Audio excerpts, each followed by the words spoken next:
Hello students, welcome in the online classes of MDN School Clive.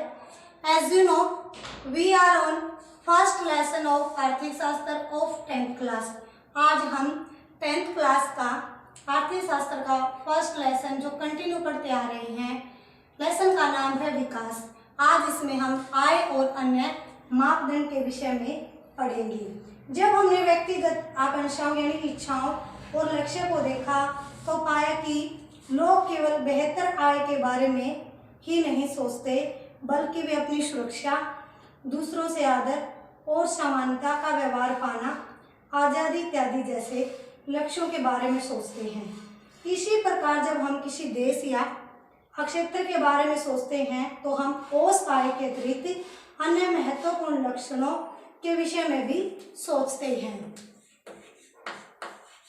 आय और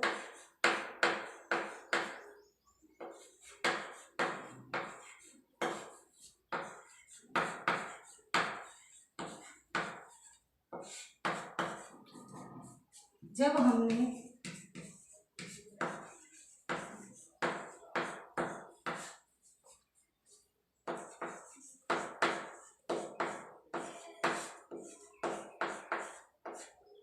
व्यक्तिगत आकांक्षाओं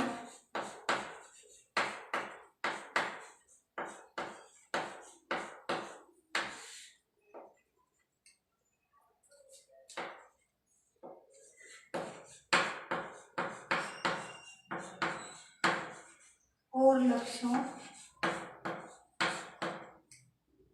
को देखा,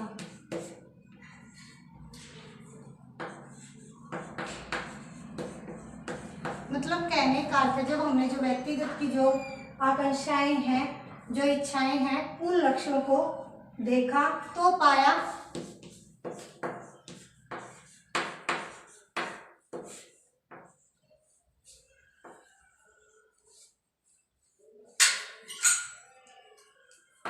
कि लोग केवल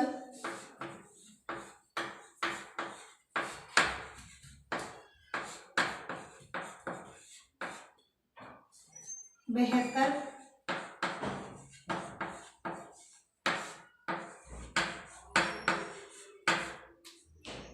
आय के बारे में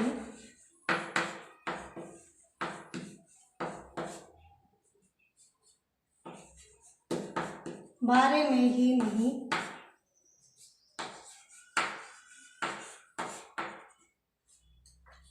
सोचते,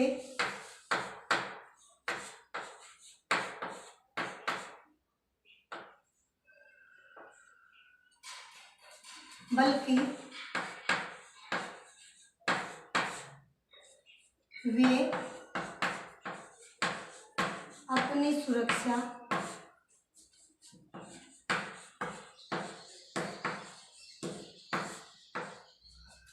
दूसरों से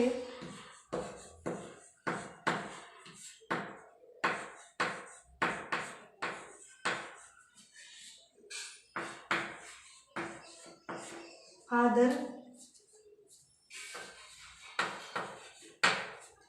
इत्यादि जैसे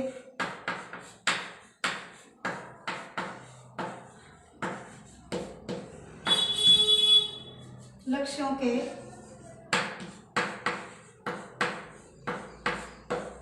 बारे में भी सोचते हैं।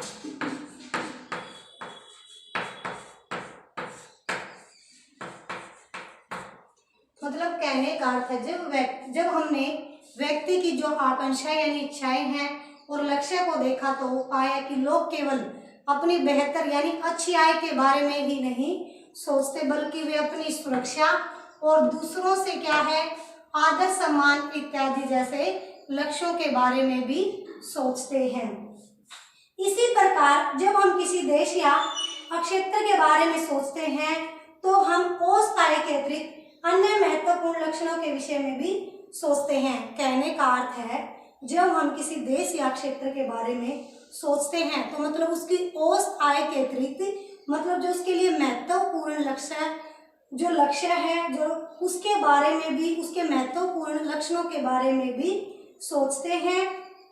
ये विशेषताएं क्या हो सकती हैं, इसका निरीक्षण हम एक उदाहरण के द्वारा करते हैं। मतलब तालिका के आधार पर महाराष्ट्र, केरल और बिहार की प्रति व्यक्ति आय दर्शाती है। मतलब कहने का अर्थ है जो महाराष्ट्र, केरल और बिहार की प्रति व्यक्ति आय दर्शाती है, वास्तव में ये आंकड़े वर्ष के 2013 और 14 के वर्तमान जो कीमतों पर प्रति व्यक्ति निवल राज्य घरेलू उत्पाद के हैं। अभी हम इस जटिल शब्द का क्या वास्तविक अर्थ है उसे छोड़ देते हैं। मोटे तौर पर हमें इस राज्य की क्या है, जो इन राज्यों की जो प्रति व्यक्ति आय है वो मान सकते हैं। हम देखते हैं कि इन तीनों राज्यों में महाराष्ट्र की प्रति व्यक्ति आय सबसे अधिक है। देखो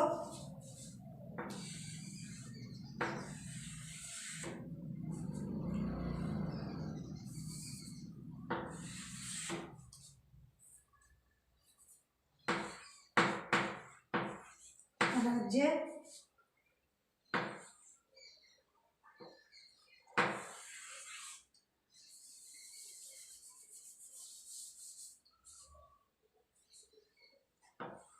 2013-14 के लिए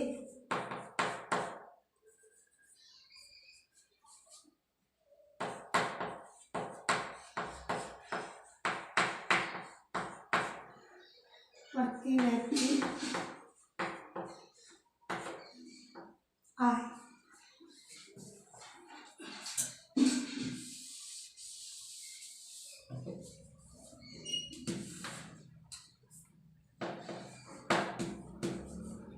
राज्य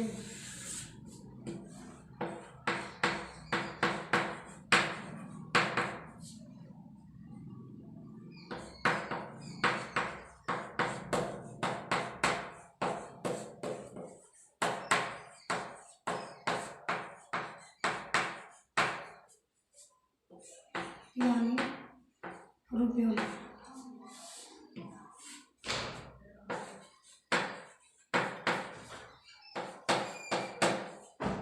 महाराष्ट्र की कितनी है, 1,17,091 और केरल की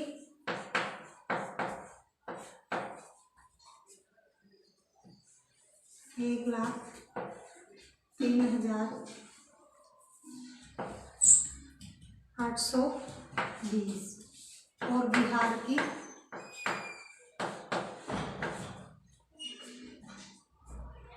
31,199।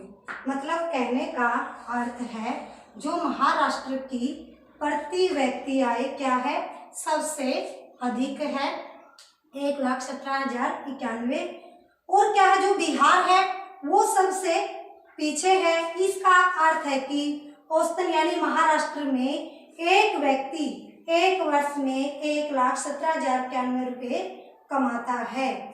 मतलब कहने का अर्थ है महाराष्ट्र में जो एक व्यक्ति एक वर्ष में कितने 1,17,091 रुपये कमाता है, जबकि बिहार में वह केवल कितने 31,199 रुपये कमा पाता है एक वर्ष में। इसलिए अगर विकास को मापने के लिए प्रति व्यक्ति आय का प्रयोग किया जाए तो तीनों राज्यों में महाराष्ट्र क्या है, सबसे अधिक, और बिहार क्या है, सबसे कम विकसित राज्य माना जाएगा। अब हम इन तीनों राज्यों के कुछ और आंकड़ों पर नजर डालते हैं जो तालिका 1 और 4 के अनुसार दी गई है।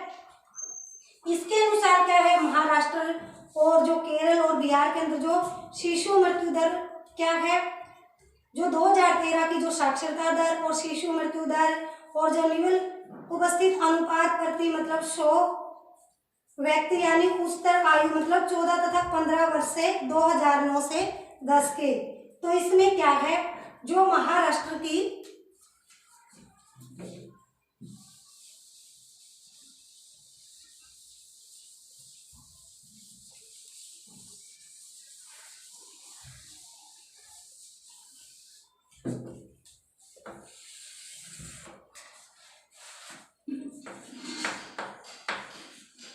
राज्य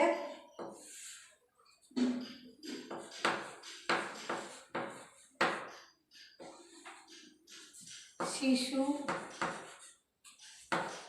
मृत्यु दर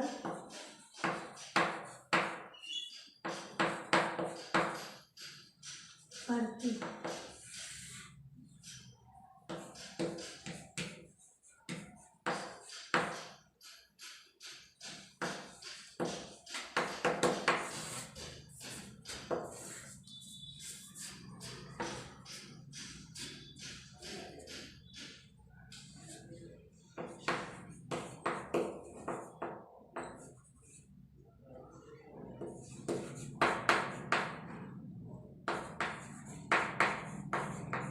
उपस्थिति अनुपात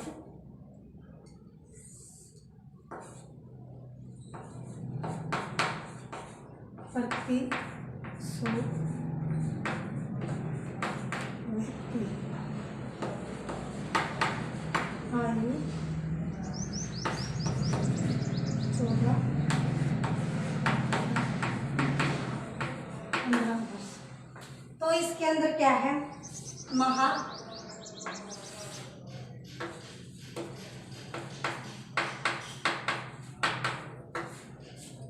महाराष्ट्र की क्या है,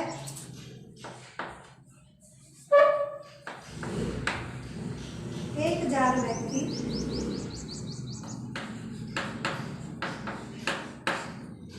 2013 जो कितने हैं 24, और ये साक्षरता दर है 2011 में 82, और इसके अंदर क्या है जो 2009 और 10 के बीच 64, और केरल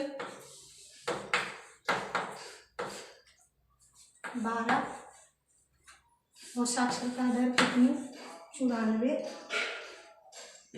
और 78 है उपस्थिति, और बिहार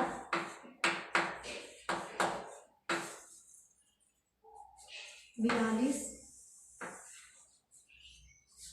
और 62 साक्षरता दर, और 35 उपस्थिति। मतलब क्या है, निवल उपस्थिति अनुपात मतलब जो स्कूलों में क्या है उपस्थिति मतलब क्या है 14 से 15 वर्ष के बीच के जो बच्चे हैं, जो मतलब कहने का अर्थ है जो शिशु मृत्यु दर है वो क्या है 1000 किसी वर्ष में जो पैदा हुए 1000 जीवित बच्चों में से 1 वर्ष की आयु से पहले मर जाने वाले बच्चे, मतलब क्या है जो शिशु मृत्यु दर क्या है जो 1000 जीवित बच्चों पर मतलब जो पैदा होने वाले 1000 जीवित बच्चों में से 1 वर्ष की आयु से पहले मतलब 1 वर्ष की आयु से पहले मर जाने वाले, मतलब महाराष्ट्र के अंदर कितने हैं 24, और केरल के अंदर कितने हैं 12, और बिहार के अंदर 42। मतलब क्या है सबसे ज्यादा जो मृत्यु दर है तो किसमें है बिहार में। और जो साक्षरता दर है 60 वर्ष या उससे अधिक आयु के लोगों में साक्षर जनसंख्या का अनुपात, मतलब कहने का अर्थ है जो 60 वर्ष या उससे अधिक आयु के लोगों का जो साक्षर मतलब जनसंख्या का अनुपात है, जो पढ़े लिखे हैं, मतलब महाराष्ट्र के अंदर कितने हैं 82, और केरल क्या है इसमें सबसे अव्वल है 94, और बिहार में 62। और जो निम्न उपस्थिति अनुपात है मतलब जो 14 तथा 15 वर्ष की आयु के स्कूल जाने वाले कुल बच्चों का उस आयु वर्ग के कुल बच्चों का के 7%, मतलब कहने का अर्थ है जो निम्न उपस्थिति है मतलब जो 14 तथा 15 वर्ष की आयु के जो बच्चे स्कूल में जाने वाले हैं और उस आयु के वर्ग में कुल बच्चे जितने उपस्थित हैं मतलब उनके 7%, मतलब महाराष्ट्र में 64 और केरल में 78 और बिहार में 35। मतलब कहने का अर्थ है तो इसके अंदर जो बिहार है सबसे क्या है अविकसित राज्य है। तो इसके अंदर जो अव्वल क्या है, इसके अंदर जो शिशु अव्वल कौन है इसके अंदर केरल, क्योंकि साक्षरता दर में भी और जो शिशु मृत्यु दर है उसमें भी कम है। और जो मतलब जो बच्चे हैं 14 से 15 तक के मतलब ज्यादा मतलब 78। यह तालिका का जो पहला स्तंभ था, केवल जो 1000 जीवित पैदा हुए बच्चों में से 12 बच्चे 1 वर्ष की आयु तक पहुंचने से पहले जो मर जाते, जो मैंने ये बताया। अब आपको अब हम पढ़ेंगे सार्वजनिक सुविधाएं।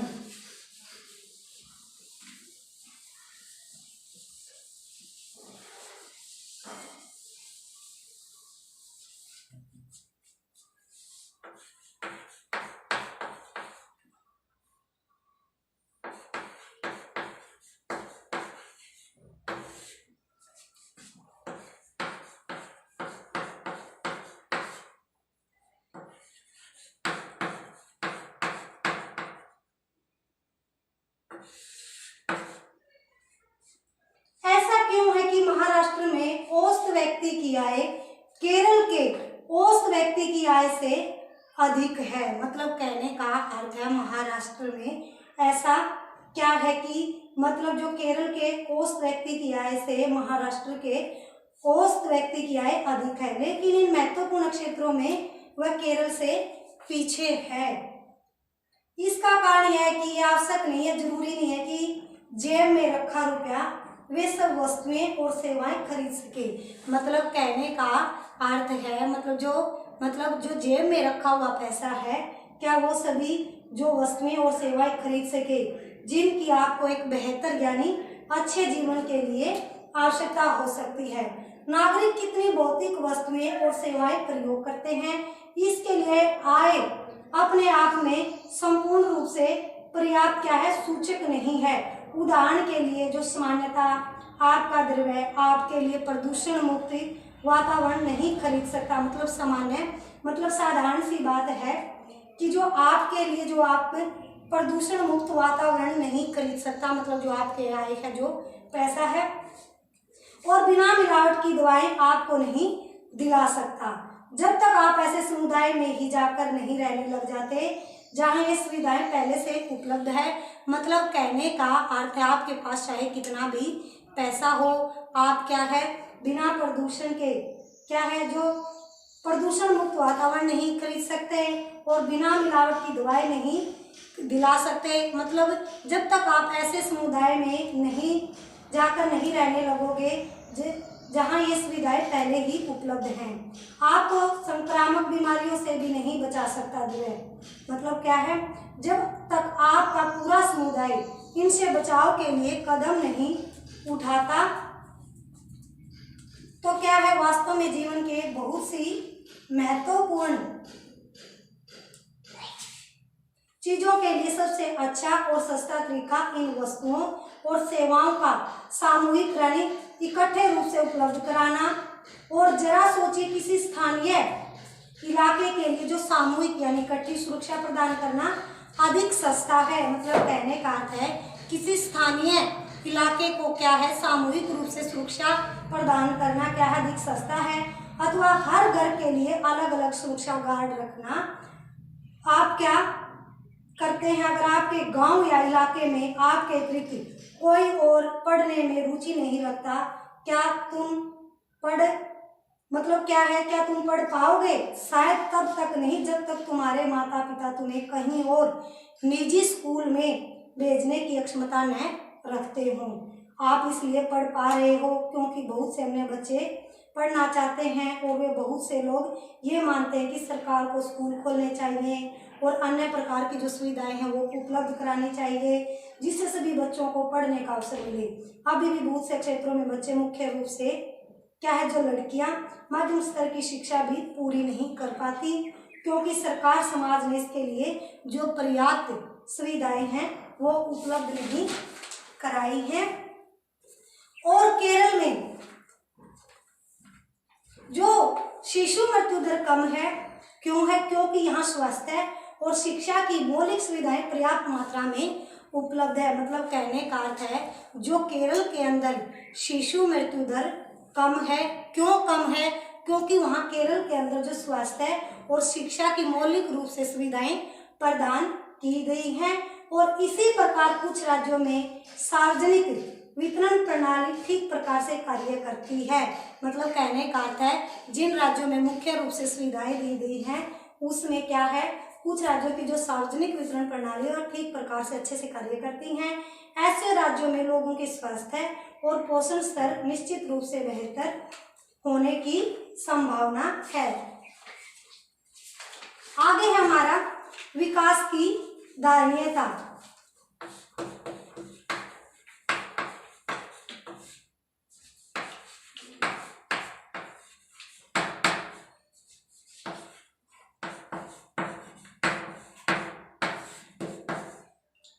हम विकास को जिस तरह से परिभाषित करें, अभी के लिए मान लें कि एक विशेष देश काफी विकसित है, यानी कि जो एक विशेष देश है वो क्या है, काफी विकसित है, और हमें निश्चित रूप से ये चाहेंगे कि विकास का स्तर और ऊंचा हो, मतलब कम से कम भावी यानी भविष्य में आने वाली पीढ़ी के लिए स्तर बना रहे, ये स्पष्ट रूप से वांछनीय है। लेकिन 20वीं सदी के उत्तरार्ध में बहुत से वैज्ञानिक यह चेतावनी देते आ रहे हैं कि विकास का वर्तमान प्रकार और स्तर धारणीय नहीं है,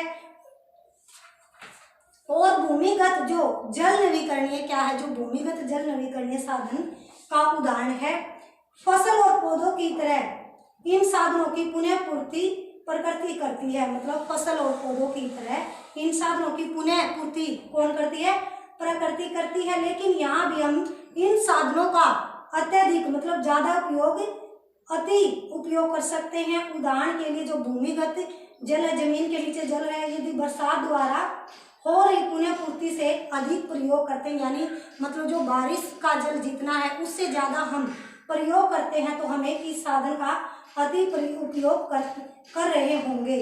और जो गैर नवीकरणीय साधन वो है जो वर्षों के प्रयोग के पश्चात क्या है, समाप्त हो जाते हैं, और इन संसाधनों का धरती पर एक निश्चित भंडार है और इनकी पुनः पूर्ति नहीं हो सकती, क्योंकि इनको बनने में हजारों करोड़ों वर्ष लग जाते हैं। और कभी कभी हमें ऐसे नए साधन मिल जाते हैं जिनके बारे में हमें पहले कोई जानकारी नहीं थी, और नए स्रोत भंडार में वृद्धि करते हैं, लेकिन समय के साथ यह भी समाप्त हो जाएंगे। और पर्यावरण में क्या है, गिरावट के परिणाम राष्ट्रीय और राज्य सीमाओं का ख्याल नहीं करते। यह एक क्षेत्र या देशगत विषय नहीं रह गया, हम सब का भविष्य क्या है, परस्पर जुड़ा हुआ है। और विकास की धारणा तुलनात्मक स्तर पर ज्ञान का एक नया क्षेत्र है, जिसमें वैज्ञानिक, अर्थशास्त्री, दार्शनिक और अन्य सामाजिक वैज्ञानिक क्या है, मिलजुल कर काम कर रहे हैं। विकास या प्रगति का प्रश्न हमेशा चलने वाला प्रश्न है, मतलब जो विकास करना, प्रगति करना, और हर वक्त हमें व्यक्तिगत स्तर पर और समाज का सदस्य होने के नाते यह प्रश्न पूछने की आवश्यकता है कि हम कहाँ जाना चाहते हैं, हम क्या बनना चाहते हैं और हमारा लक्ष्य क्या है। इसलिए विकास पर बहस जारी है। मतलब क्या है भाई, विकास जरूरी है, प्रगति भी जरूरी है। आज हमारा जो फर्स्ट लेसन है वो कंप्लीट हो चुका है, और जो मैंने आपको टॉपिक पढ़ाया है उस टॉपिक को आप अच्छे से लर्न करोगे और कॉपी पर राइट करोगे। Thank you students, have a nice day. घर पर रहें, सुरक्षित रहें।